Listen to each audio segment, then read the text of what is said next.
Hey guys, Miles and Ramos, and unfortunately the Dolphins couldn't come out of the preseason undefeated, but it's just a preseason, guys. Don't you worry too much about that. But big thing is, yeah, Dolphins are 2-1 now in the preseason. Tampa Bay Buccaneers improved to 2-1.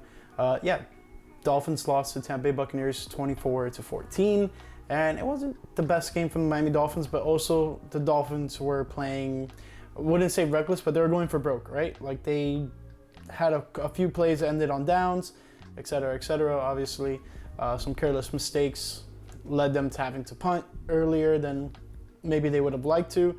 And then on top of that, just like the game-sealing interception, which we'll go about over in a second when we go to the highlight. But really quick, want to cover the gambling lines. The over hit, the under-over was at 37.5. Total points were at a total of 38. So shout out Vegas, they're always doing their thing. Tampa Bay covered at their 3.5 point spread, and obviously Tampa Bay hit the money line. Well, that's your betting stuff. Guys, it's the final preseason game. They're evaluating as many guys as they can and see, who one is going to be getting solid reps and possibly, being a prominent second string player. And then on top of that, just seeing who is actually going to make this final roster. So those are things to take away from this matchup. Dolphins rested pretty much all of their starters. A few guys that, I'm not saying they're starters, but will have some sort of prominent role in terms of, being in the games this upcoming season. They were out in the field early on, but aside from that, most of the premier type of guys on the Dolphins roster were out for this game.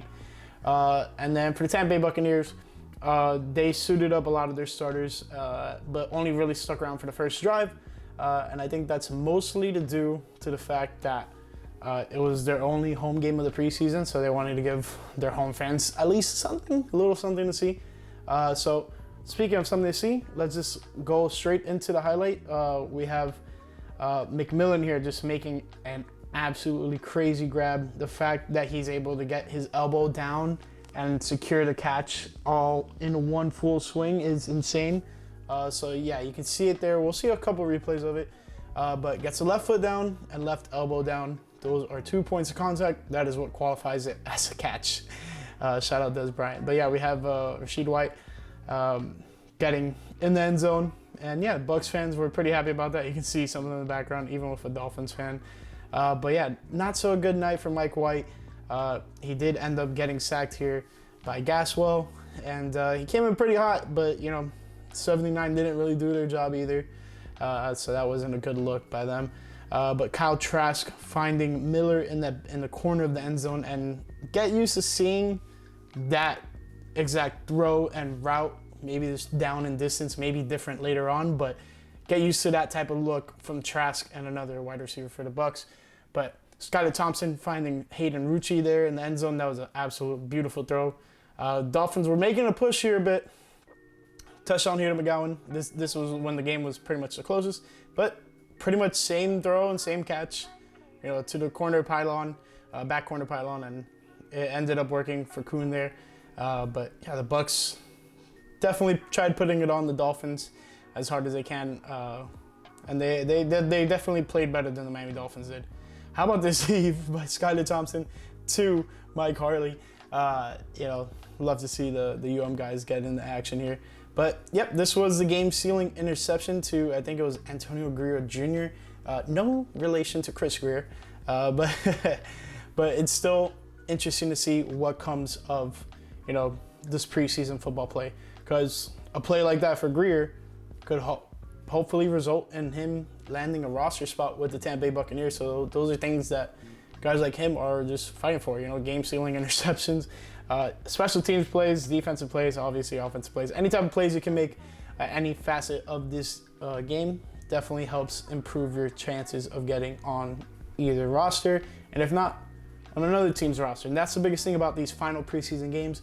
There's some more going through right now as I'm making this video, and then even more tomorrow.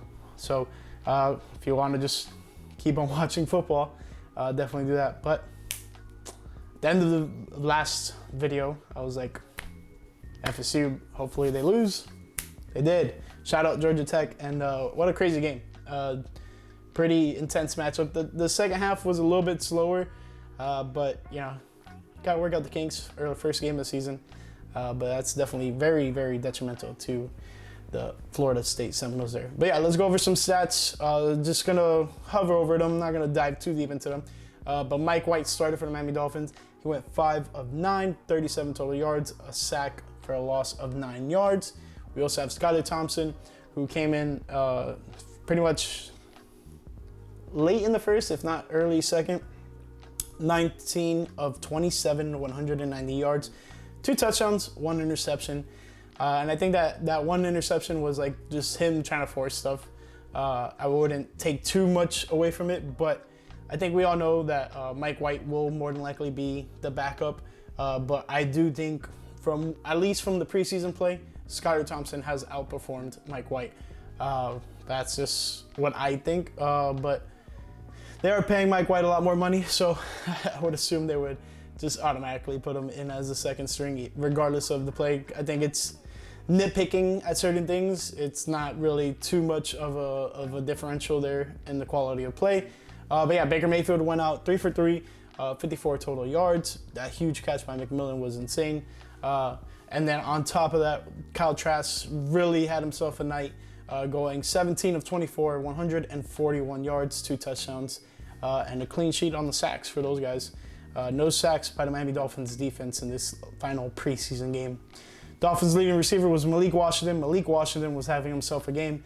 There was one instance where I want to say it was Mike White who threw Malik Washington almost a hospital ball. He threw one right in the middle of the field, and Malik Washington tried doing like a slight little jump. He definitely got both feet off the ground, which I think definitely screwed him up, but he was going through the process of the catch. As he's coming down, he just got lit up. I'm not saying things would have been better, but if he would have been running in stride instead of having to jump to get that ball, and I don't think he had to jump to get the ball, first of all. But if he didn't do that, then maybe he could have avoided the contact just a slight bit, but that's neither here or there. Leading receiver for the Tampa Bay Buccaneers was Bucky Irving with 6.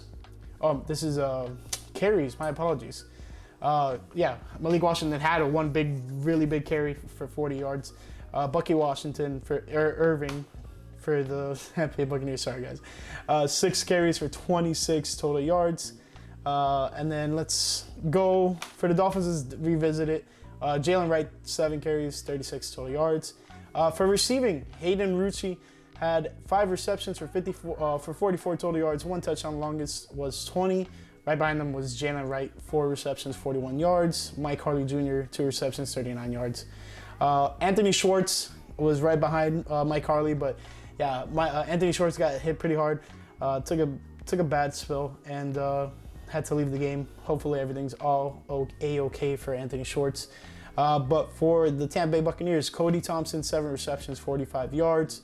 Also Jalen McMillan, that 1 reception for 28 yards. Sean Tucker, 1 reception for 27. And then Tanner Knu had 2 receptions for 24 yards and a touchdown. Defensively, Channing Tindall was the leading tackler for the Miami Dolphins with 12. Travere Thomas had 8 total tackles for the Tampa Bay Buccaneers. In terms of that, it was pretty more offensive, but the defenses definitely had a bend but don't break defense. But the Dolphins did let up 3 red zone touchdowns. So those are things that, just as schematics, you got to hope that the Dolphins can fix moving forward. But it is preseason. The quality of the players is not matching up to par with what they're expecting to have when the regular season rolls around. But aside from that, I just really want to go over the depth chart once again for the Miami Dolphins and talk about where people may be slated out, where things are going to shake out. But yeah, Tua starting quarterback, Mike White second string, Tyler Thompson third. I think that's going to stay. Running back room, Raheem Mostert, Devon Achane, Jalen Wright, Jeff Wilson Jr. I think those guys are here to stay. And I think Brooks is going to be one of those guys who's going to be a roster casualty, but will more than likely find his way into the practice squad. So let's see what happens there. Obviously, wide receivers, Tyreek Hill and Jalen Waddle, and Odell Beckham. All guys who are going into the season with questionable and out on their statuses, so that's a little bit unfortunate. But let's continue on. Braxton Berrios, River Craycraft, Malik Washington. Those are guys I'm expecting to really be there. Maybe Eric Uzama. And then guys who are going to be fringe, maybe not make the roster, Anthony Schwartz, Braylon Sanders, Kerrick McGowan, who had a nice touchdown grab last night, Mike Harley Jr., and Jaquan Burton. If any of those guys, after Malik Washington, make it, probably Anthony Schwartz, probably Eric Uzama, and if we're really going 9 receivers deep, which I doubt, Mike Harley Jr. But then let's talk about tight ends. Right now, Jonnu Smith is listed as the #1 tight end for the Miami Dolphins. Following him is Darren Smythe, Julian Hill, Jordy Fortson. I think the Dolphins do find a way to have all 4 guys on the active roster, but probably game to game, it'll more than likely just be 3 guys suiting up each and every week. Alec Ingold and Xander Horvath at the fullback position. I think Alec Ingold has that position obviously locked up. Let's talk about left tackle. We have Teron Armstead. Following him is Patrick Paul. I think those are the only guys carrying into the season. Left guard, we have Isaiah Wynn, who's listed as out. We have Robert Jones listed as second, and Matthew Jones. I think they're keeping all 3 of those guys. Center, we have Aaron Brewer, who's listed as questionable right now. Following him is Liam Eichenberg, but he's also listed as the starting right guard. We'll get to that in a second. And Andrew Mayer. I think it's just going to be Aaron Brewer and Liam Eichenberg, which will be interesting what happens when, let's say, Aaron Brewer goes down. Right now he's listed as questionable. So if they plug Liam Eichenberg in that position, who will come in and fill in that right guard role? Could be a plethora of guys. It could be someone that they bring off the street. We'll just have to wait and see. Let's hope not that it comes to that. But yeah, Andrew Mayer and Sean Harlow, I don't think those guys are going to make the roster, unfortunately. For the left tackle position, I don't think Jason Hines is going to make the roster as well. Right guard, Liam Eichenberg, Jack Driscoll, Lester Cotton. I think those 3 guys make the roster, but it's going to be tough. I haven't seen too much that I like from Jack Driscoll. And I've seen some stuff from Lester Cotton, but it's going to be a tough sell.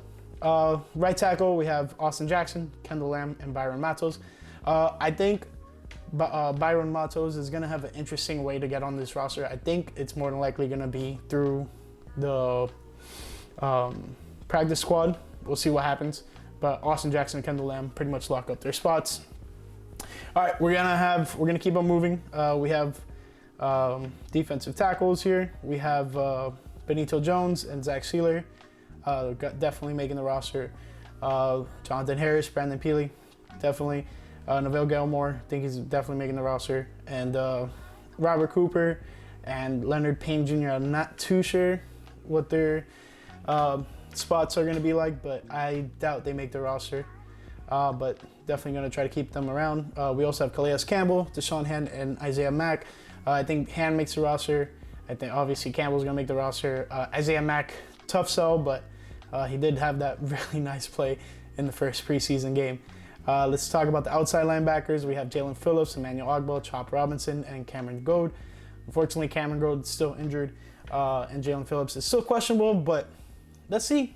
Hopefully he can make it into week 1. That would be interesting to see, but it's going to be a tough sell.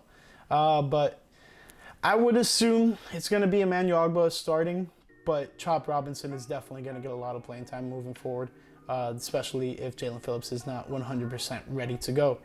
On the opposite side, we have Bradley Chubb, who's listed as out, Quentin Bell, and Cam Brown. Let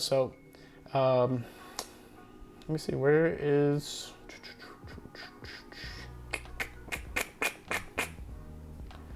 We also have Mo Camara, but I don't see him here. Anyways, Mo Camara is going to be on there. So it's going to be interesting. Let's talk about the inner linebackers. We have David Long Jr.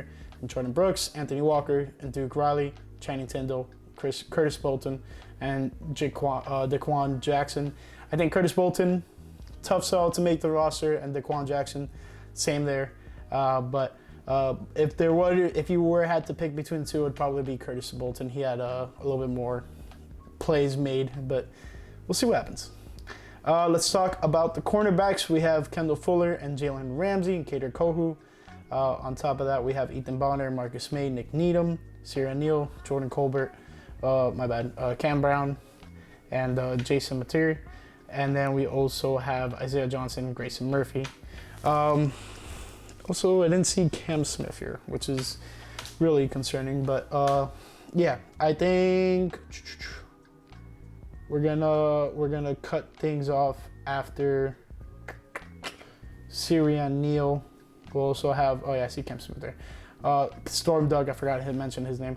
But yeah, Sierra Neal, I think that's the cutoff line.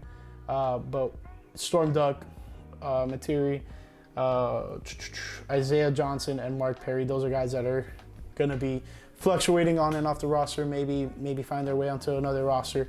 But unfortunately, I do like a few of those guys, but I just think they need a lot more development, especially you have a guy already on the roster that needs a development, and he's young, Cam Smith. Would love to see him obviously get more play time this season. And last but not least, we have the safeties. We have Jordan Poyer and Javon Holland. Those are our starters. And then the backups will be Marcus May, Elijah Campbell, Jordan Colbert, and Patrick McMorris. I think they could carry those 6 guys onto the roster, but I think it will be tough to have all of them. So if there was a cutoff line, it would be after Elijah Campbell, so Jordan Colbert and Patrick McMorris. Actually, after Patrick McMorris. But Colbert was very interesting to see in this preseason. I would love to see him develop a little bit more and then see what is to come of him within the next 2 years or so. Obviously, special teams, we have Jay Sanders and Jake Bailey and Blake Ferguson. So that is not a full in-depth breakdown of what I think of this Miami Dolphins soon to come roster cut down. But soon enough, I will either make a video either talking about who will definitely be filling in some spots and then who will not be making it, or I will just be reacting to the Miami Dolphins 53-man roster. We'll see what happens, but thank you guys for watching the video. It kind of sucks the Dolphins didn't finish the preseason out undefeated, but it's just preseason. We're all just looking forward to regular season, and I can't wait. Season kicks off Sunday, September 8th against the Jacksonville Jaguars, 1 p.m. kickoff. So hope you guys enjoyed the video, and I'll catch you in the next one. Peace.